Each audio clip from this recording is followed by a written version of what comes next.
Hello, everybody. Welcome to another class with WebYeshiva. I'm still David Sedley, and we're talking about the Shemoneh Esrei. Tonight, it's Erev Chanukah, and we're speaking about the Hanisim prayer, which is added in the Amidah and also into Birkat HaMazon. And I guess you could probably subtitle this year The Grinch Who Ruined Chanukah, because I'm going to veer a little bit off the text and try and change some perceptions of Chanukah and what it is and why we celebrate. So I hope you enjoy that. I have some questions, and actually I'm going to answer only some of them. Actually, let me answer them all now at the beginning, and that will ruin the suspense coming on. So in the Tefillah of Hanisim, we say Matisyahu ben Yochanan. Matisyahu, what do we say? I can't remember the words.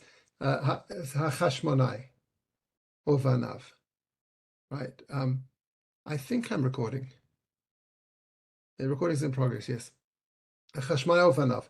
So the question is, who is Hasmonean? I always thought it was Matisyahu, the Hasmonean, and that's why they're called Hasmoneim. But we'll see it's not quite that simple. While we're at it, we can also say, what does Maccabee mean, apart from a New York boy band singing Chanukah songs? But where does the word Maccabee come from? So the answer, we don't really know who or at least there are many opinions as to who or what Hasmonean is, and a couple of opinions about Maccabee. Now, how did the Greeks make the Jews forget your Torah? I'm not going to go into that actually very much. Yaros Dvash and others say because they invented philosophy and Jews started learning philosophy and forgot about Torah.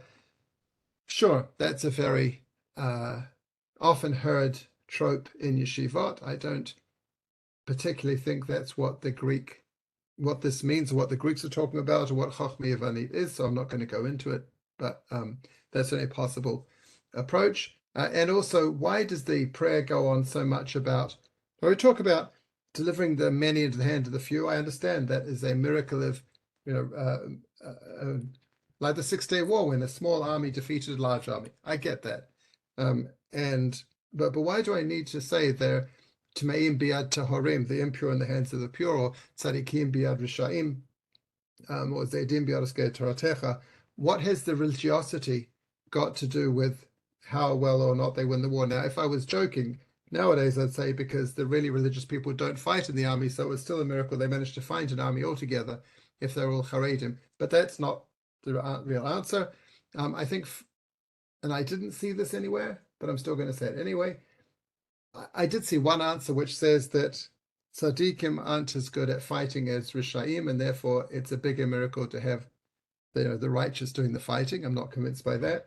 I think fundamentally the war of Chanukah was a civil war of the religious Jews against the assimilated Greek Jews, and therefore stressing that along with the Syrian Greek army, and therefore stressing the righteousness against the wicked, is talking about the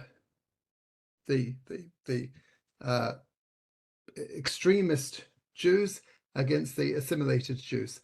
I'm not going to go into that because I didn't find any source that say it, but I think that part of the message of Chanukah is this, and it's not a popular message nowadays. It doesn't fit with a lot of modern concepts, but fundamentally the war of Chanukah was a fight amongst the Jews who wanted to remain true to the Torah and the Jews who want to assimilate more into Greek society and Greek values.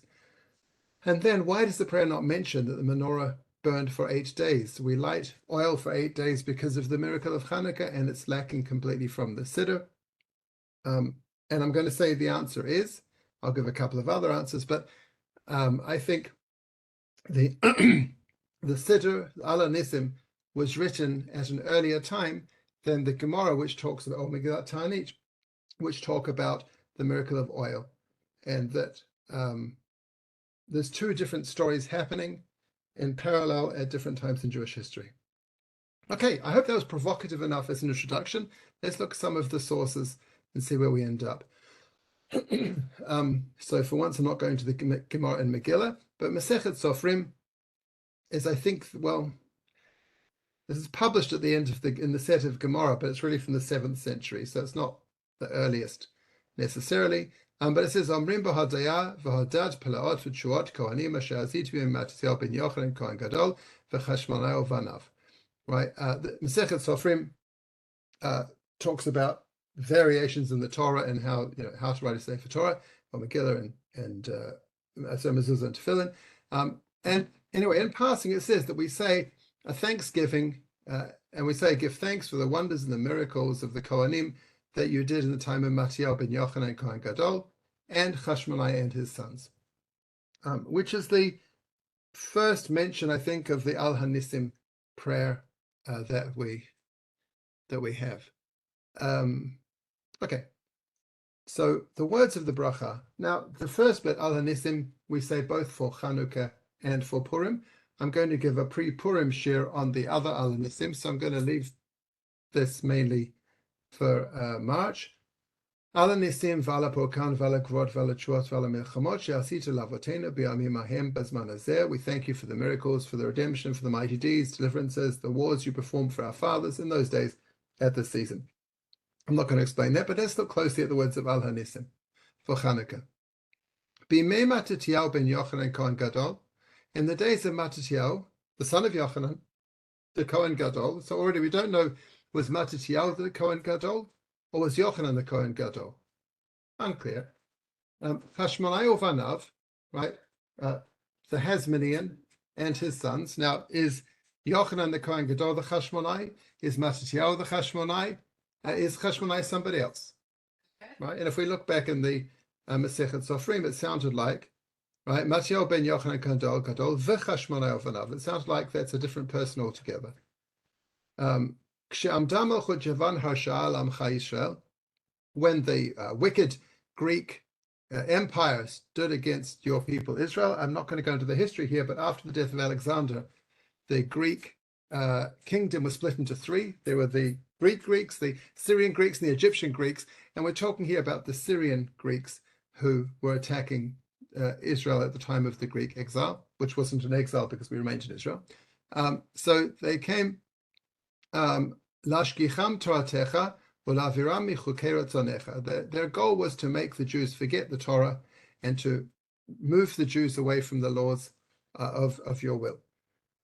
Again, the goal or the outcome, at any rate, of the Greek conquest was mass assimilation of Jews wanting to join with the Greeks and adapt Greek ideals and values and behave like Greeks. That was much more exciting than the old-fashioned Judaism as symbolized by the priests, the Kohanim. So that was the Greek intent. And that's why this is counted as one of the four exiles, but the Jews were not exiled and the temple was not destroyed. It was just converted into a pagan temple because that represents what this whole exile was about, that turning Jewish things into Greek things. V'ata b'rachamecha rabim, and you, God, in your great mercy, amadate lahem b'etzaratam, you stood with the people at the time of trouble. Ravta trifam, you fought their fights. Danta edinam, you judged their judgments. Nakamta et nikmatam, you venged their vengeance. Masati giborim biad chalashim, you gave the mighty into the hands of the weak. V'rabim biad me'atim, and the many into the hands of the few. So again, that makes sense from a military perspective.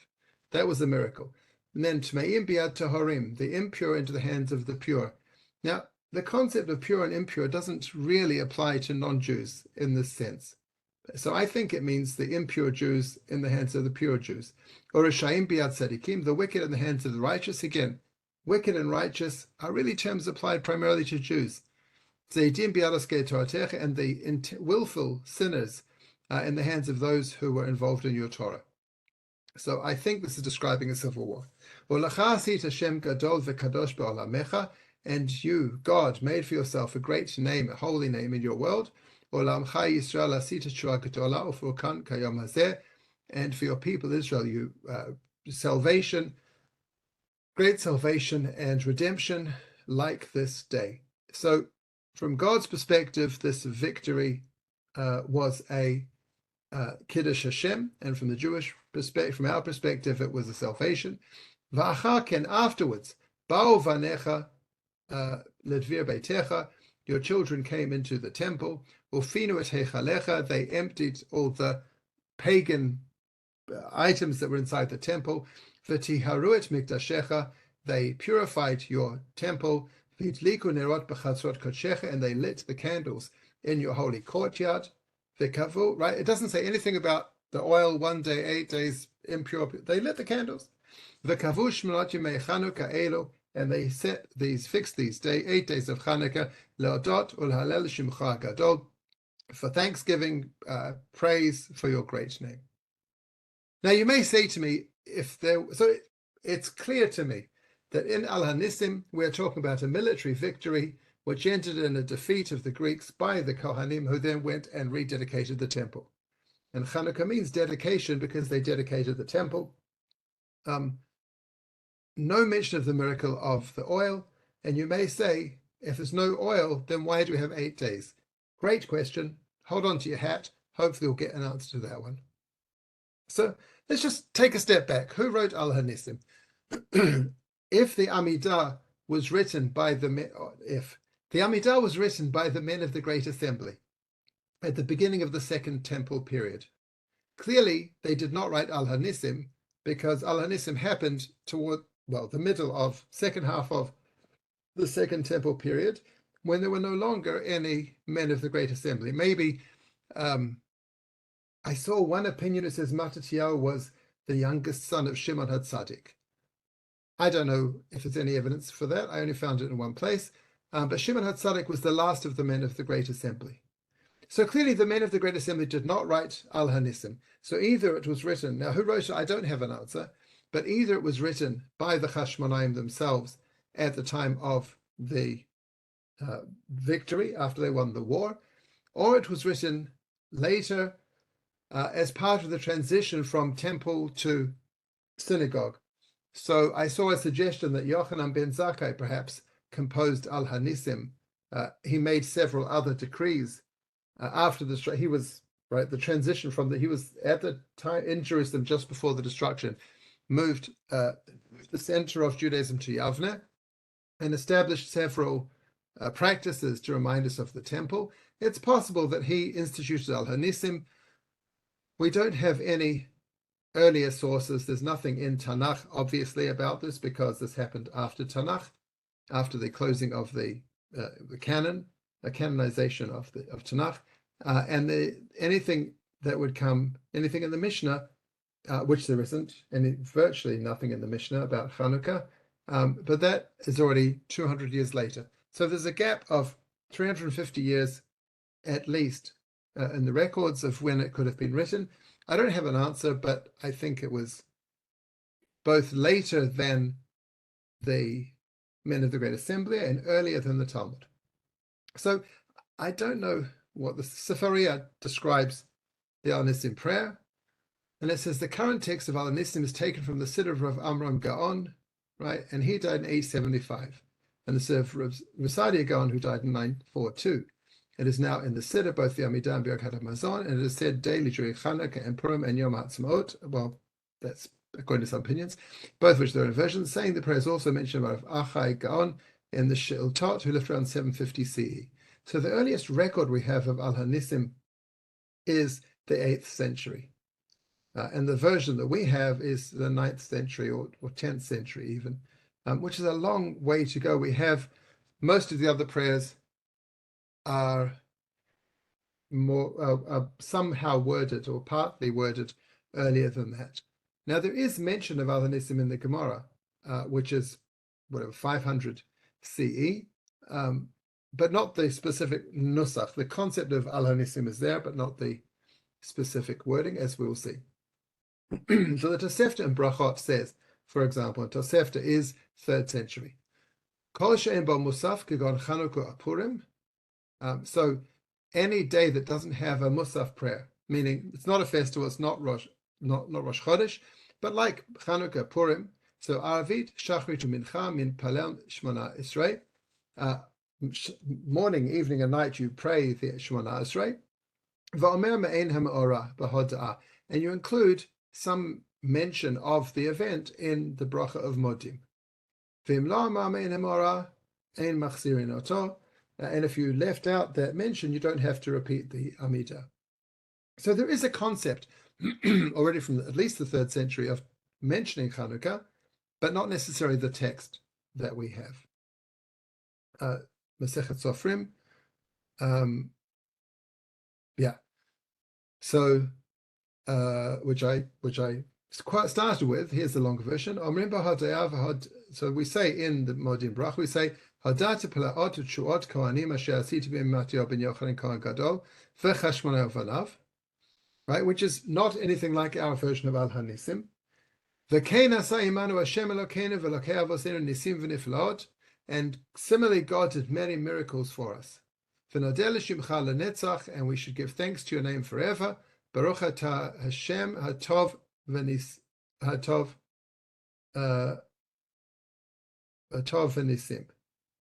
No, hatov, full stop.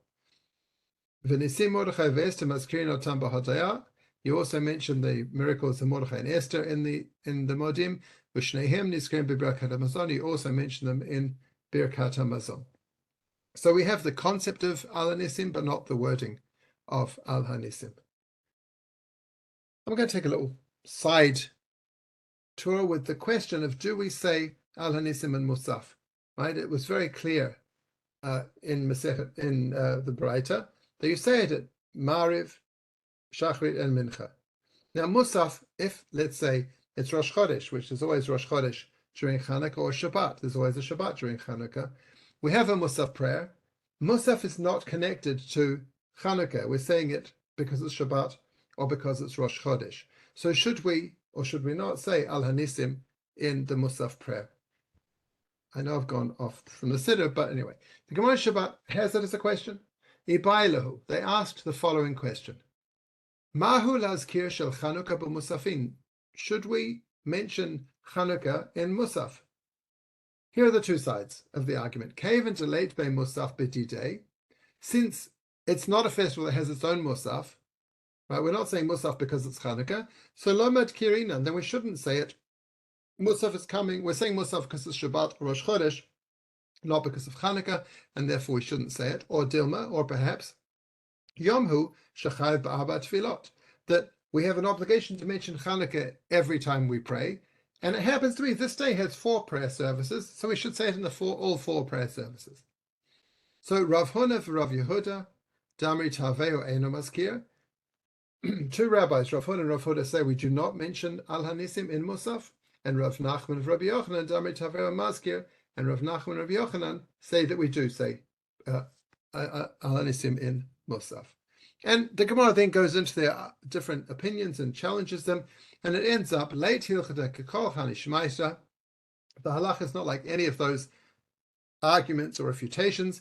Elakihadam Rabbi Yeshua ben Levi. Rather, we follow the opinion of Rabbi Yeshua ben Levi, who says Yom HaKippurim shechaliach b'Shabbat. If Yom Kippur falls on Shabbat, so on Yom Kippur we have an extra prayer service of Ne'ilah, which we don't normally have on Shabbat. And Hamit Palel Ne'ilah, the person who prays Ne'ilah, or when we pray Ne'ilah, Tzarich Lazkir Shel Shabbat. Then you have to mention Shabbat, even though the Ne'ilah prayer is nothing to do with Shabbat. So that means that if there's an extra prayer service, you also mention the day in that. So therefore, that shows that Yom Hu Shnirchai Ba'arba Tefilot, that also on Chanukah, if it's a day with Musaf, it happens to be there's an extra Musaf prayer, you also mention Chanukah in that Musaf prayer. Good. So that's in your Siddur, and you'll do that anyway. That's great. Now, in terms of whether we do or do not say Al Hanisim and Birkat HaMazon, we saw the Tosefta that says we do.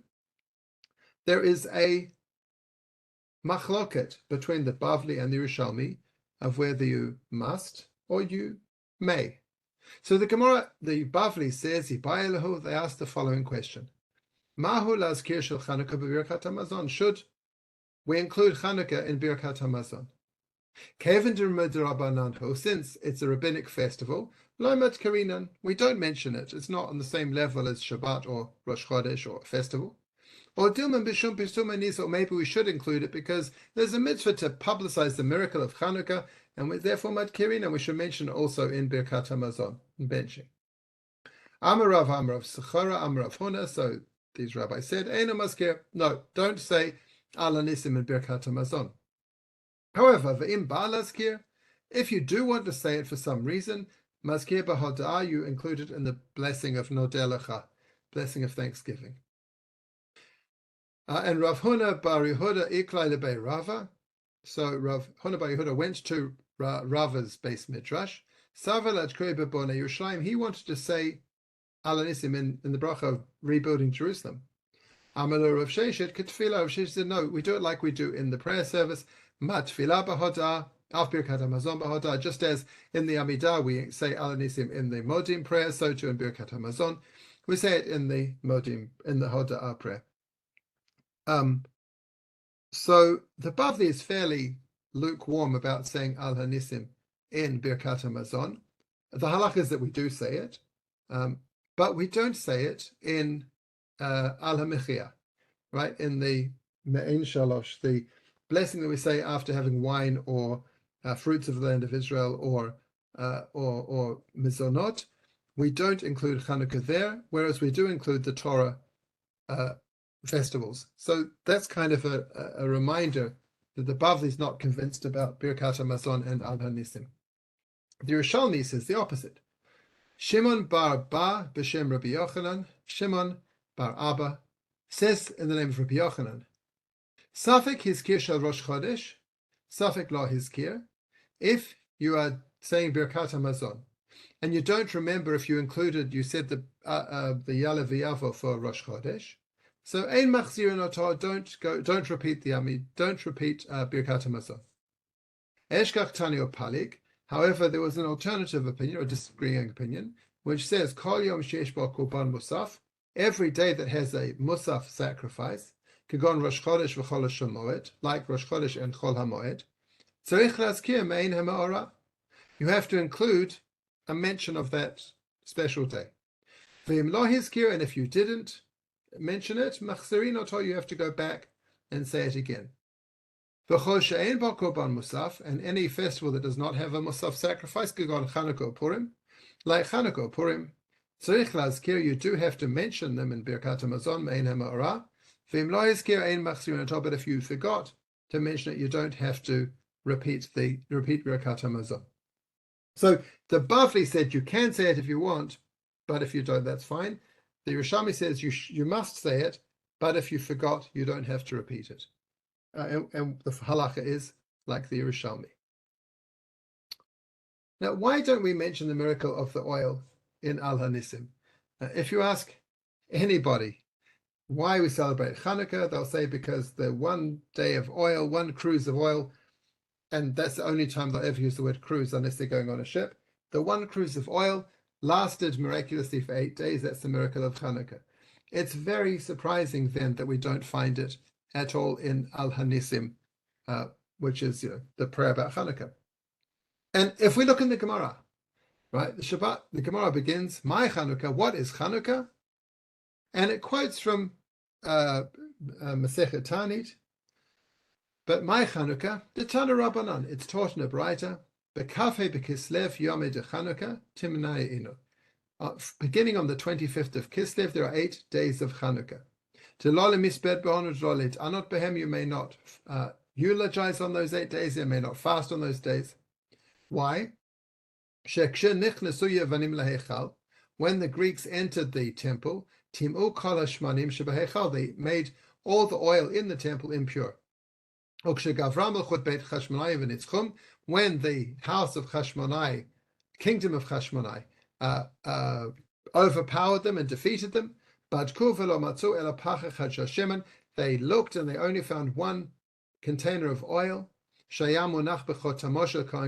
had the stempel, the stamp of the Kohen Gadol, that was still pure. There was only enough oil to last for 1 day. There was a miracle, and they lit from it for 8 days. The Shana Acheret, a different year, which is a strange phrase, Kavaum Vasum Yamim Tovim B'Halal V'Hoda'ah, they made it into festive days with thanking, praising, Hallel and thanksgiving. So the Gemara very much downplays the military victory. It doesn't talk about, it does say that Malchut Beit Hasmonean defeated the Greeks, but it doesn't go on at length about small and mighty and great and wicked or that. No, it's just the main miracle is the oil.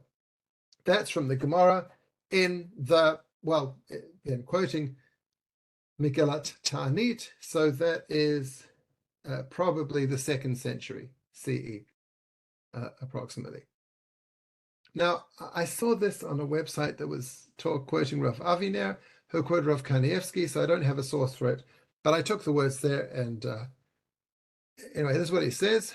Shema sheshoalim shlo huzkar nes pach hashemen. Your question, why is the oil not mentioned al Hanisim? K'mo Yetziat Mitzrayim. Just like in the Exodus from Egypt, it doesn't mention the miracles in the prayers for Yetziat Mitzrayim. V'chein b'nes pach hashemen haya rak lahem to'elet shikaimu mitzvah shavua kodem. The miracle or the benefit of the oil was that it lasted for a week.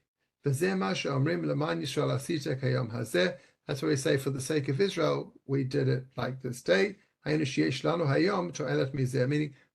the miracle of the oil was so that we will celebrate Chanukah. It wasn't something that the people at the time needed. The halacha is, if you're in the temple, there's no backup. It takes 8 days to make fresh oil, because it takes 7 days to purify the person who's going to make the oil. Right? If they've come into contact with a corpse, they have to be sprinkled with the ashes of the red heifer on days 3 and 7, and then at night after 7 they become pure, so they can only start making the oil on the night of the 7th, which means you can only use it on the 8th day. That's why we need 8 days to make pure oil. The halacha is, if there isn't any pure oil available, you may use impure oil in the temple. So the whole miracle of the 8 days of oil was completely unnecessary. So Reb Chaim Kanievsky says that the reason for the miracle was for us nowadays. They didn't need it back then in the temple, but we need it now as something to celebrate, and therefore it's for us, not for them, and that's why we don't include it in Al Hanisim, because it's not relevant. It was not relevant for the Hasmonean that they had the 8 days of oil. A different website I can't remember quotes Ari Pomeransky. I don't know who he is. He has a sefer called Emek Bracha, which I couldn't find on HebrewBooks.org and didn't want to go and buy it. But he says, they quote him as saying, Ari Pomeransky Zatzal Osek b'zeh b'sifro hanifla Emek Bracha. He says, Marich lasbir ki b'Chanukah yashtei nisim shonim. Chanukah had 2 separate miracles. Haya neshel nitzachon al Yevanim. There was a miracle of victory over the Greeks. Rabim biad me'atim, right? The few defeated the many. Vaya et nes pach Hashem, and there was a separate miracle of the oil. Meidach b'Chanukah yeshem shtei takanot shonot. Also on Chanukah, there are 2 different decrees, right? They said the days of Hallel and Hoda'ah. So yesh din shel Hallel v'simcha, shtiknu lamar Hallel v'smach b'Chanukah. There is the decree to celebrate by saying Hallel and being happy on Chanukah. And there's another rule to light the candles for 8 days. 2 different parts of Chanukah miracle and 2 different parts of the Chanukah commemoration. Din Hallel ne'emar rak makom she'anu ro'im et gvurat Hashem v'tovat Hashem.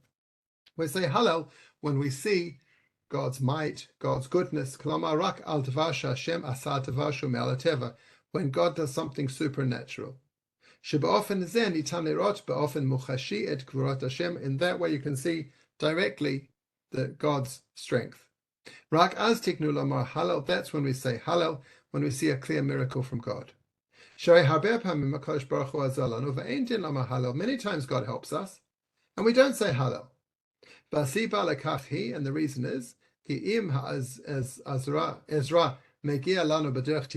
the help comes in a natural way, but we believers know that everything comes from God. They didn't establish Hallel for something that looks like a natural event. Because you don't sense God's might. The miracle, the victory in Chanukah, was a supernatural miracle, and therefore they established celebrating with Hallel and rejoicing for that miracle. Al Hanisim, and that's why we say Al Hanisim, which is thanksgiving.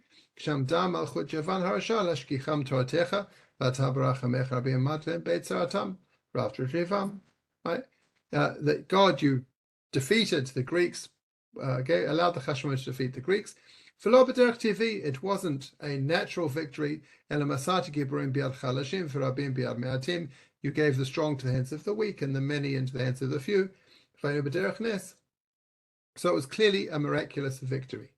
Right? And there were two results from this. You made a great name for yourself in the world. And the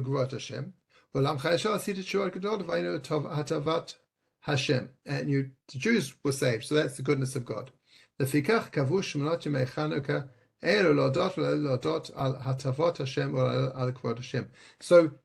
Hallel and prayer and Al Hanisim, thanking God, are all for the victory, for the miracle of the military victory. Me'idach, on the other hand, Hadlakat Nerot Tignu Rakam Nespach Shemen, lighting candles commemorates the miracle of the oil. Shazer Amarnu Hayanes Shim Me'alateva. This was a supernatural miracle. Shashemani speak the Shemoneh Yamim, the oil lasted for 8 days. Now, I read this about 3 times. I'm not fully sure that I understand that it makes sense what I understand he's saying 2 kinds of miracle, 2 kinds of celebration, great, but I'm not sure why Hallel goes with why the military victory was a bigger, more obvious miracle than the oil. As I said, I couldn't see it inside in his words because I didn't have access to it, and I couldn't quite figure it out. But anyway, this is how it was quoted. So the lighting of candles corresponds to the supernatural miracle of the of lighting the oil. And so that lasted for 8 days. So therefore, Al Hanisim is, we say that for the military victory, and then Hanerot Halalu or whatever else, so we say for the victory of Pach Shemen. No, okay, great. It's a nice division of why we have 2 different versions of the Chanukah story, but it doesn't really, it explains without answering. Meshech Chochma, Meir Simcha of Dvinsk, 19th century, also the author of the Or Sameach. He also talks about these 2 different kinds of miracles that happened. Lekach al Nes Chanukah, ein hayom moreh rak al hadlaket shemen, zayit v'chinuch beit Hashem v'tarato v'ashkach elokim al amot beit Yisrael. The miracle of Chanukah today is the lighting of the oil, rededicating the temple, God's supervision of us. When there was no prophet, visionary amongst the Jews, even so, right, even in the darkness, God looked after us. And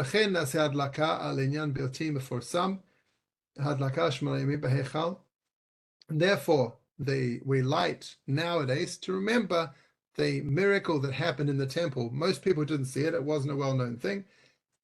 And at the time it happened, that they lit the oil for 8 days. Because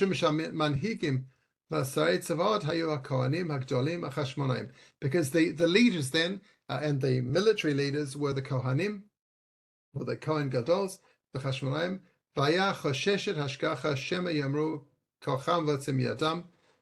because they were concerned that if they said, let's celebrate this festival now because we've won a victory, people would think, you guys just so full of yourselves, you think you did the victory, that you're so smart. So the oil, 8 days, showed it was a miracle from God, and not because of their better tactics or their better skill or anything like that. So therefore,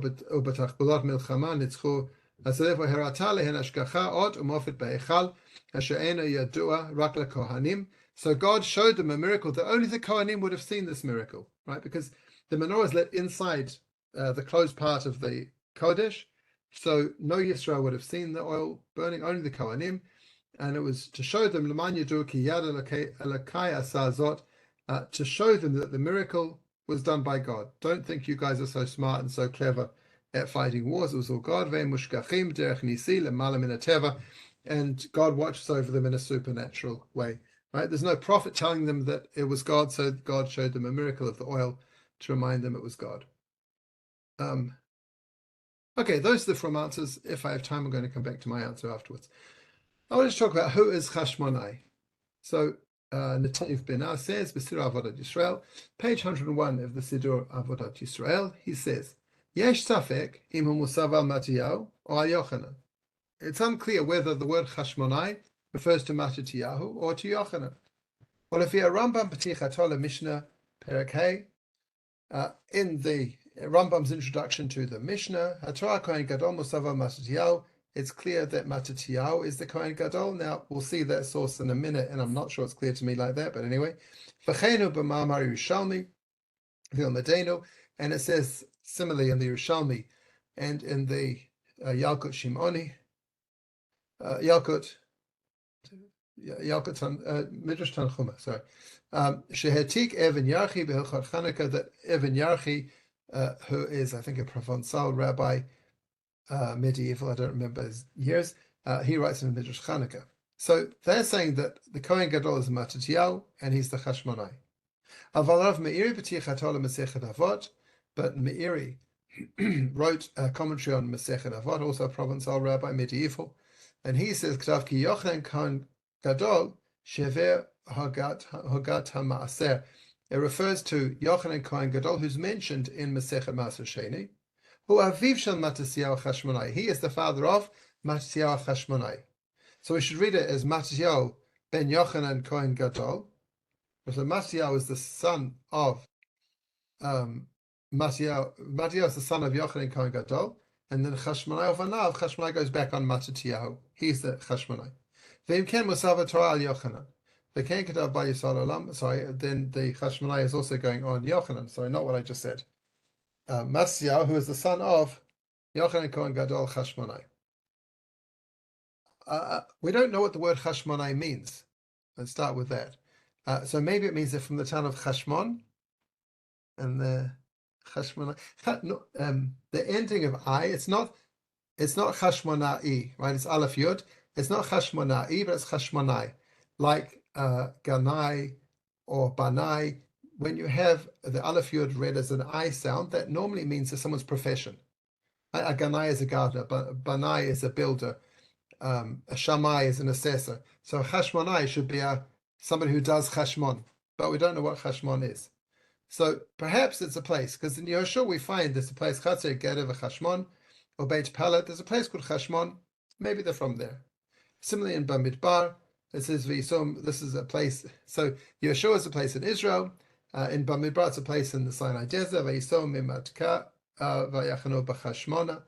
They traveled from Matkah to Hasmonean. Maybe they're from there. Seems a bit strange, but okay. So we don't know what the word Hasmonean means. The very last slide, I'm going to come back to another thing of maybe what it means, but it's not clear what it means. And then, so if Yochanan was the Hasmonean, the Avudraham explains like that. Pirosh Yochanan Hamochane Hasmonean. Hasmonean was another name of Yochanan, right? He also known as Hasmonean. It doesn't say what it means, but it was Yochanan's name. So it's Matatiyahu, the son of Yochanan Kohen Gadol, who is also called Hasmonean. The Ri Bayaka, another medieval French commentator, Enamrim v'Chashmonean, right? It's not Matatiyahu ben Yochanan Kohen Gadol v'Chashmonean, like in Masechet Sofrim. Ki hu Yochanan, hu Chashmonean, because Yochanan is Chashmonean. Kadam b'Sefer Yosifun, like it says in Yosifun, which actually is not Josephus at all. It's my bad translation. Yosifun is a medieval book purporting to be an ancient Roman text. The Gemara in Megillah says, "B'metnita Tana, v'lo ga'altim b'mei Yevanim." Right, it goes through 4 exiles. It says God did not hate us in the time of the Greeks. Shemadtem Shimon HaTzadik. You established Shimon HaTzadik, v'Chashmonean Vanav, and Chashmonean and his sons, or Matatiyahu Kohen Gadol, and Matatiyahu the Kohen Gadol. So it seems like Hasmonean here, with his sons, is somebody separate than Matatiyahu. and Matziyahu was the Kohen Gadol, but also Shimon HaTzadik was also the Kohen Gadol. That's a Gemara. And Rashi says, Dvar Acher, right, in Dvarim, and the bracha that Moshe gives to Levi. Moshe saw that in the future, Hasmonean and his children would fight against the Greeks. He prayed for them because they would be few in number. There were 12 sons of Hasmonean and Elazar, up against hundreds of thousands of Greek soldiers. So that's why Moshe gave this bracha to Levi. So the 12 sons of Hasmonean, Matziyahu is left out, or Matziyahu is Hasmonean. Unclear what Rashi means over here. Ma'aseh Chanukah, we have Amar Rishon ben Yochai. That should be Matziyahu. No, sorry. Bat Haita La Matziyahu Kohen Gadol. Matziyahu had a daughter, She'ein Kiafia B'chol Ha'olam, and she was the most beautiful woman in the world. And she was engaged to one of the sons of Hasmonean. So clearly, Matziyahu and Hasmonean are two different people, because he wouldn't marry his daughter off to his son. And Dikdukei Sofrim says, Hamadat Alehem Yochanan ben Matziyahu Kohen Gadol. Right, it should be Yochanan ben Matziyahu. This is on the Gemara Megillah. It's Yochanan ben Matziyahu who is the Kohen Gadol, b'makom lehem Shimon HaTzadik v'Chashmonean, and not Shimon HaTzadik, because that timeline doesn't make sense. So, who is Hasmonean? Either it's Matziyahu or it's somebody else. Yeah, those are the two choices. Either it's Yochanan or Matziyahu or somebody else.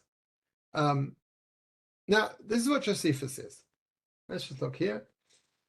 At this time, there was one whose name was Matziyahu, who dwelt in Modi'in, the son of Yochanan, son of Shimon, the son of Hasmonean. So it turns out that Hasmonean is the great-grandfather. It's their family, it's their surname, their last name.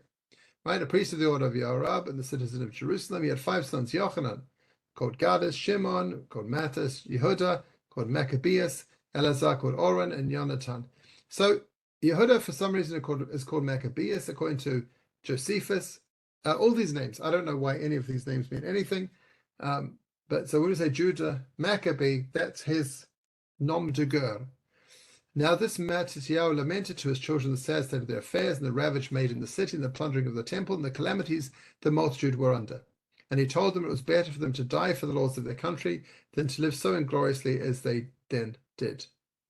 So we see that Hasmonean then is the family name, and Maccabee is Yehuda's name for war. So I'm still news against the few, but also this is still who's Hasmonean. So Midrash Chanukah says, Yochanan Kohen Gadol Amar, Yochanan said, Ani Shlosha Beni, right, me and my 3 sons, V'ata Hasmonean v'shiva banecha, and you Hasmonean with your 7 sons. That makes Yud Bet Yachad. Together we're 12. Connected Yud Bet Shvatim, corresponding to the 12 tribes. We can all fight together. So that sounds like Hasmonean might be Matziyahu, or it might be someone else entirely, and Matziyahu is not involved in the story. Unclear. And if Matziyahu had 5 sons, and here this Hasmonean's got 7 sons, it doesn't add up. Megillah Antiochus, again a much later text.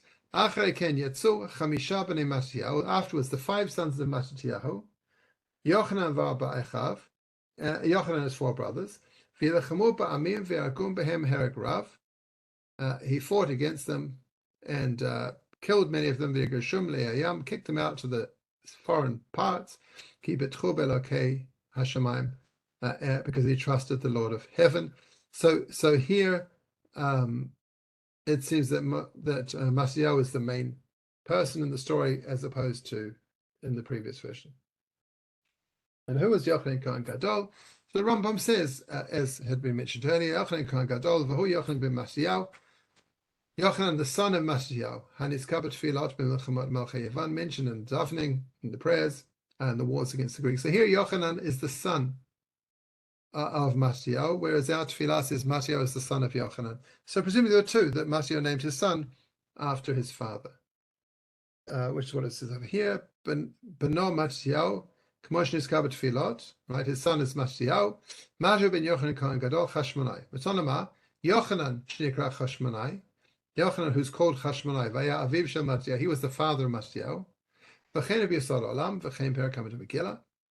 Shimon HaTzadik uMattiyahu ben Yochanan Kohen Gadol Hasmonean Uvanav Shamdu Yishal b'Yemei Yefanim. So he's got a different version of the Gemara in Megillah, where Hasmonean refers to Yochanan.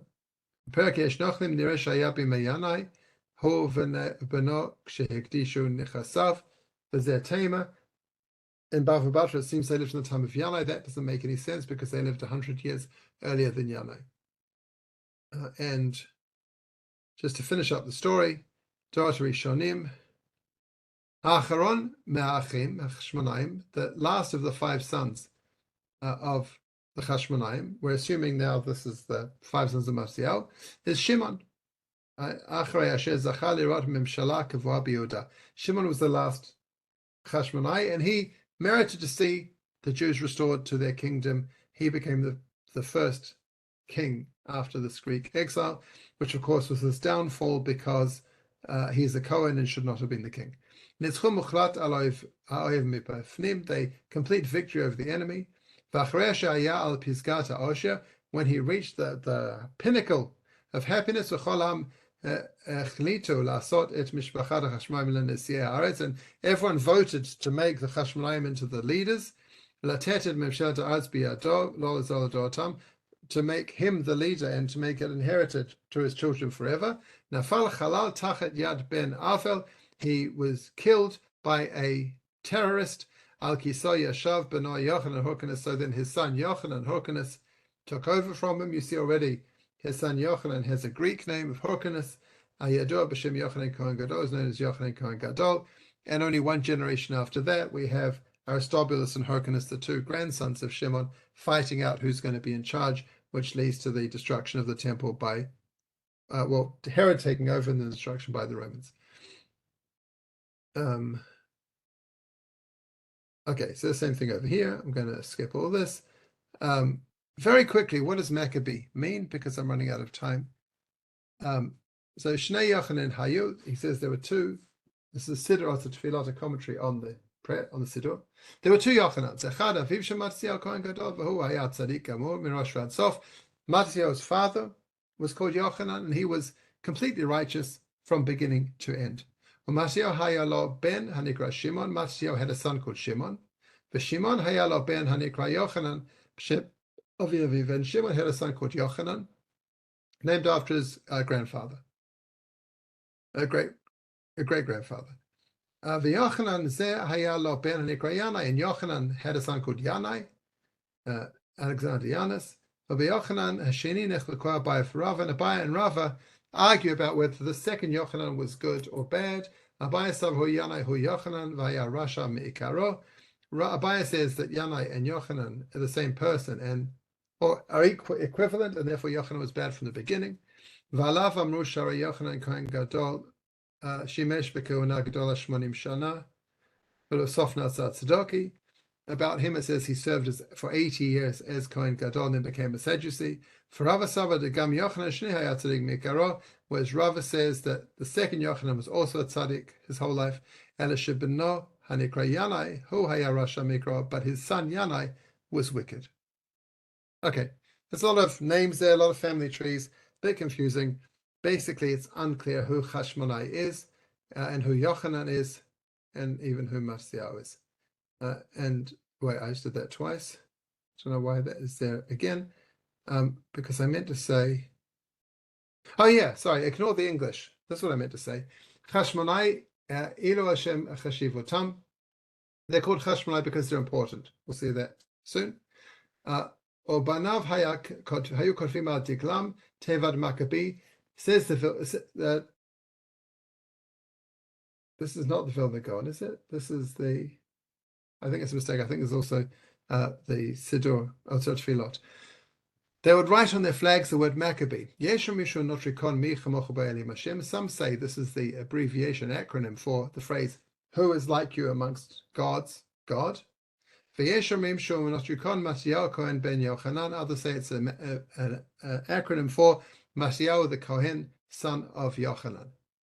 V'asu zod lezecher avim atzadik. They did this to remember their father. So Maccabee should have little chupchiks in it because it's an acronym for something which is not completely compelling. I know people say Maccabee means hammer, but it doesn't mean hammer anywhere else. So that's also peculiar. Now I want to end with a couple of other versions of the Chanukah story. I said that Chanukah is not in Tanakh, which is true, but it is in the Apocrypha. So actually, I'll start with Psikta Rabbati, which is a later rabbinic writing, Mizmoshia Chanukah Dabai David, a commentary on Tehillim. Lama medlik nerot b'Chanukah. Why do we light candles at Chanukah? Ela b'shash nitzchu banav shel Hasmonean gadol, Kohen gadol malchut Yavan. When the children of Hasmonean, the Kohen gadol, defeated the Greek kingdom, Shnema va'arata banecha Tzion al banecha Yavan, quoting a pasuk in Zechariah. When they did it, Nechnesu lebeit hamikdash, they entered the temple. Matzu sham shmona shiputim shel barzel. They found, right, the Greeks had carved off the menorah, so they took 8 stakes, iron stakes, the kavu atam, and they stuck them in the ground, v'idliku betocham nerot, and they lit their candles there. Inside, instead of the menorah, they had to use a temporary metal contraption. V'lama korenet halel. Why do we say halal on Chanukah? Mimnei shekatav kel Hashem v'yer lanu. Because the pasuk in Tehillim says that God lights the way for us. So Psikta Rabbati has no mention of the oil. 8 days they came and they lit. They had no menorah, so they made a new menorah and they lit it. Boom. Interesting. So we have Book of Maccabees. There's 4 books of Maccabees. The last 2, forget about them. The first 2 are part of the Apocrypha.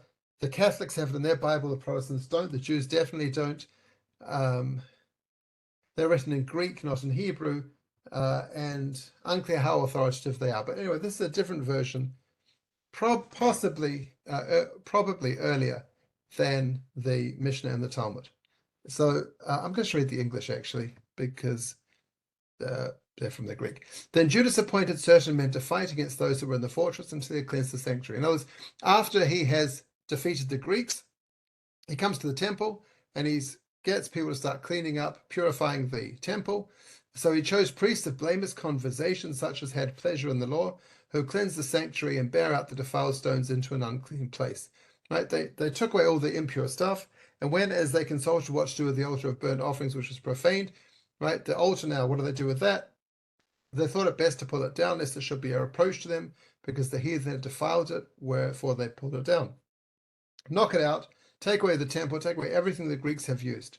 Laid up the stone in the mount of the temple in a convenient place, until there should come a prophet to show them what should be done with it. Right? They don't have a hotline to God because there's no prophet, so they decided they'll put it away. And then they laid up the stones. They took whole stones according to the law and built a new altar according to the former. So they rebuilt a brand new altar and made up the sanctuary and the things that were within the temple and held the courts. Right? Again, rebuild everything from the new. They made new holy vessels, and into the temple they brought the candlestick, the altar of burnt offerings, incense, the table, everything's new. Upon the altar they burned incense, and the lamps are upon the candlesticks they lighted, they might give light to the temple. So again, no miracle of the oil. They just they built a new menorah and they lit it. Furthermore, they set the loaves upon the table and spread out the veils, finished all the works which they had begun to make. So they've reset everything, and now on the 5th and 20th day of the 9th month, which is the month of Kislev, in the 148th year, they rose up betimes in the morning and offered sacrifice according to the law upon the new altar of burnt offerings which they had made. So they finish purifying, rebuilding the temple on the 25th of Kislev, and they make Chanukah, they rededicate the temple. Look at what time and what day the heathen had profaned it, even in that it was dedicated with songs and citharns and harps and cymbals. And then they fell down and worshipped God. And so they kept the dedication of the altar 8 days and offered burnt offerings with gladness and sacrificed the sacrifice of deliverance and praise. Moreover, Judas and his brethren with the whole congregation of Israel ordained that the days of the dedication of the altar should be kept in their season from year to year, by the space of 8 days from the 25th day of the month Kislev with mirth and gladness. So they established, for some reason, an 8-day festival. Now, I'll tell you the reason, for nothing, because they wanted it to be like Sukkot, which is also a celebration, and that lasts for 8 days. They wanted that same thing. We see that in second book of Maccabees, later and less authoritative than the first, but still, we haven't got much else. So Judah Maccabee and his followers, again, they come, they rebuild the temple, they pray, 25th of Kislev. It says here in verse 9, they celebrate it for 8 days with rejoicing in the manner of the festival of booths, remembering how not long before, during the festival of booths, they had been wandering in the mountains and caves like wild animals. Therefore, carrying ivy wreath, wands, and beautiful branches, also fronds of palm, they offered hymns of thanksgiving to God, who had given success to the purifying of God's own holy place. They missed Sukkot when they were fighting the Greeks. Now they've got a chance to celebrate Sukkot. They did an 8-day festival. Again, no mention in the book of Maccabees about the miracle of oil. So I want to suggest that the Talmud and Megillat Tanit and the Talmud focus on the miracle of the oil, because it is not appropriate at that time to talk about a rebellion and defeat of an enemy, and it's not a good message they want to have, to say that, you know, we defeated the guys trying to get us. Not a good message in Bavel under the Zoroastrians, not a good message in Israel under the Romans. So they kept that bit on the quiet, and they highlighted this miracle of oil burning for 8 days. Now, I'm sure it did, but we have, like, for example, in Book of Kings, we have a story of oil, Elisha and the widow. Her oil lasted forever and ever, so it's a nice miracle, and it makes it a much safer festival. But Al-Hanisim was written at the time of the destruction of the temple, when they wanted to have some kind of pride and hope, and therefore the focuses on the miracle of the victory. Josephus also forgets to mention anything about the oil, the miracle. Hasmonean mentioned in Midot, there's a gate, a place where they put the stones of the altar which had become impure. I just want to finish with another meaning of Hasmonean, which is from Tehillim.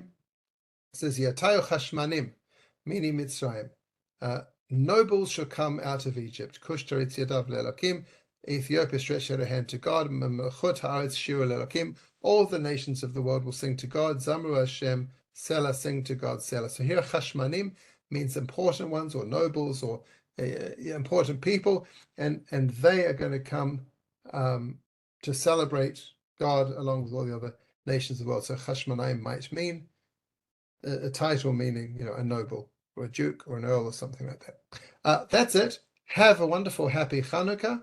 I think, is there a class next week? I don't remember. I think it's a class next week. I think there is a class next week. So we'll continue with the Amidah. I think we'll finish the Amidah at the end of January. I'll take a break for February and come back in March to talk about Hanisim of Purim and some other things. So happy Chanukah, everybody. No, I think Happy it's not a class next week, Hanukkah. right? Thank you. Happy Hanukkah. Next Thank week's the you. last day of Hanukkah. I Thank think- you for I your think hard there's no work. class on Hanukkah. Check the schedule. All right. Thanks so much. Happy Hanukkah Sameach. Hanukkah Sameach.